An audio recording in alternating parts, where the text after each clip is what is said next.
Agora vamos falar um pouquinho da política da instituição. Vamos lá. Nos últimos anos, né, todas as vezes que havia o processo eleitoral da Defensoria, quem estava no cargo, né, concorria aí à lista tríplice e geralmente estava ali com o nome, né, entre os 3 mais votados pela classe, nesse processo de recondução. Como é que você avalia a situação de que agora que o seu nome não integrou a lista tríplice? Porque pegou muitas pessoas de surpresa o seu nome não está entre os 3 mais votados. Como é que você avalia todo o cenário que culminou com isso? Eu acho que nós começamos a conversar e a gente falou muito, abordou muito essa questão do nosso tempo também como um grupo político dentro da Defensoria Pública. Acho que é natural que em um momento ou em outro exista um desgaste que é comportado pelas gestões, né?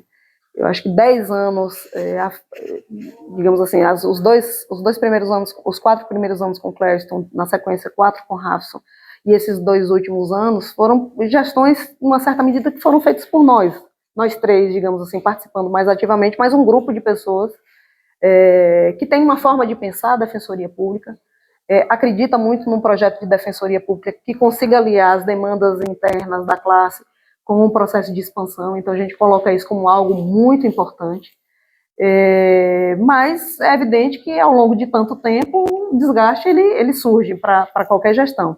Nós, como você disse também, nós enfrentamos um processo também, uma dificuldade, fomos a última Defensoria Pública a conseguir aprovar uma lei de iniciativa da Defensoria Pública Geral, pós-emenda 80 de 2014, nós só conseguimos aprovar em 2024. Isso, de fato, gerou um clima dentro da estrutura, da classe, de pensar, poxa, será que se fosse um outro modelo de gestão, se fosse um outro grupo político, será que poderia ter sido diferente? Então, eu acho que foi um misto de um desejo de mudança, né?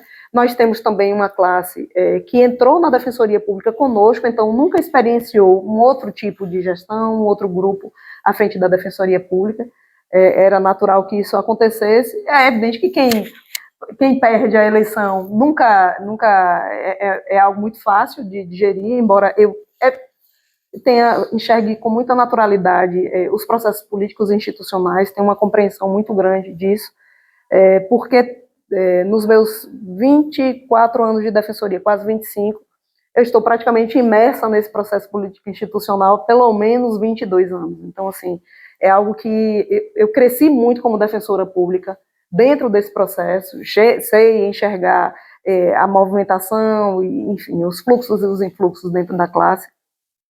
E acho que talvez tenha chegado esse momento da gente poder, inclusive como o próprio grupo, fazer essa avaliação enfim, e a classe também experienciar um outro modelo de defensoria pública. Nós tínhamos algumas coisas, né, e a minha candidatura, ela vinha nesse sentido, no sentido da gente finalizar alguns processos de entrega, como a própria expansão da Defensoria Pública e a qualificação de alguns espaços. Eu entrego a gestão da Defensoria Pública com emendas parlamentares aprovadas para construção de 6 sedes de Defensoria Pública, né, sedes ecológicas, sedes sustentáveis, 6 econúcleos. Entrego a Defensoria também com a primeira sede de regional, da 15ª Regional, dentro desse formato de estrutura ecológica sustentável em Guanambi. Ela será finalizada no mês de abril e será entregue, depois de termos feito aí de entregue também outras 16 sedes de Defensoria Pública reformadas e, enfim, qualificadas, espaços de trabalho qualificados. Entrego a Defensoria com o maior orçamento que a Defensoria Pública já teve no estado da Bahia, com o maior número de defensores e com a maior remuneração de toda a história da Defensoria Pública.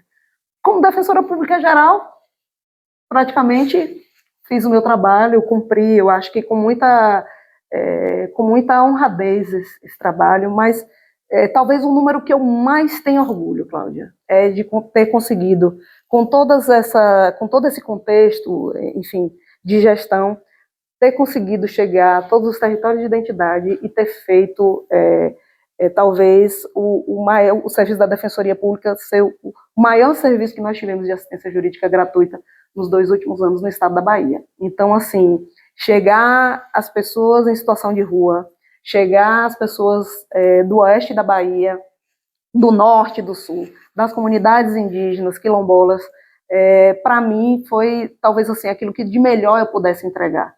Agora a Defensoria vive um novo desafio, né? E aí eu acho que a gente entrega a Defensoria muito melhor do que cada um recebeu, mas certamente ao longo desses 10 anos com um desafio muito maior, que é daqui a gente não poder retroceder. Então, a expectativa é que as próximas gestões, elas ampliem o quadro de defensores públicos, ampliem o serviço da Defensoria Pública, na defesa do cidadão, né? Qualifiquem os espaços. A gente tem um projeto de lei também para servidores, né, para o quadro de carreira, de apoio, fazer o próprio concurso para o quadro meio da Defensoria Pública, né? Aprovamos no Conselho Superior também a abertura de um novo concurso para defensor público, porque a lista do 8º concurso ela já está se esgotando, e trazemos aí uma Defensoria Pública com uma outra cara, né? Nós tivemos ao longo dos 2 últimos anos, nos 10 últimos anos, 8 anos geridos por homens, os 2 últimos anos geridos por uma mulher feminista que tem um perfil de colocar mulheres à frente dos espaços de poder. Nós não podemos esquecer que isso ainda não é muito bem compreendido em nenhuma instância, né? Nem nas instâncias, nem nas instituições mais progressistas, às vezes a gente tem essa compreensão. Então, eu enxergo esse processo também como resultado dessa estrutura mesmo, né? Que constrói mesmo as estruturas baseadas, né, na valorização de determinadas lideranças em detrimento de outras. Então, assim, eu fiz questão de demarcar esse espaço como um espaço feminista, antirracista, anti-LGBT-fóbico, e tenho certeza que essa mensagem ela foi transmitida. E tenho certeza também que as próximas gerações certamente não enfrentarão os mesmos desafios que eu enfrentei, né? Mas terão sempre lá, na história da Defensoria Pública, um marco. Firmiane Venâncio, uma mulher com essas características, com essa ideologia de defensoria pública e de serviço público, conseguiu fazer esse nível de entrega para a população baiana. Isso daí não tem dinheiro que pague e é o que mais me orgulha. Que eu mais ouvi, Firmiane é uma defensora firme. Isso.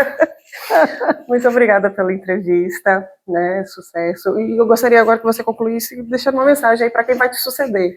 O que pode se esperar da Defensoria nos próximos 2 anos? Eu acho que uma defensoria pública e uma população que aprendeu a gostar desse serviço, a conhecer esse serviço.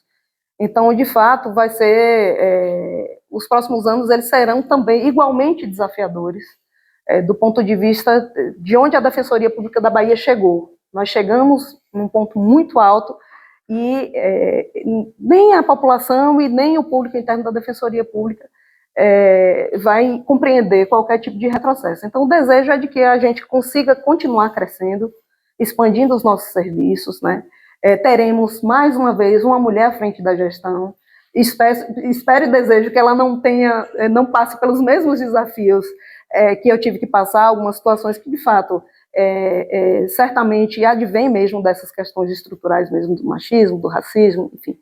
E espero que nós tenhamos a compreensão de que quem senta na cadeira da Defensoria Pública Geral é sempre alguém que quer contribuir, né, dentro do processo democrático de construção de uma instituição que é a base do povo dentro do sistema de justiça. Tá certo, então. Muito obrigada. Obrigada, Cláudia.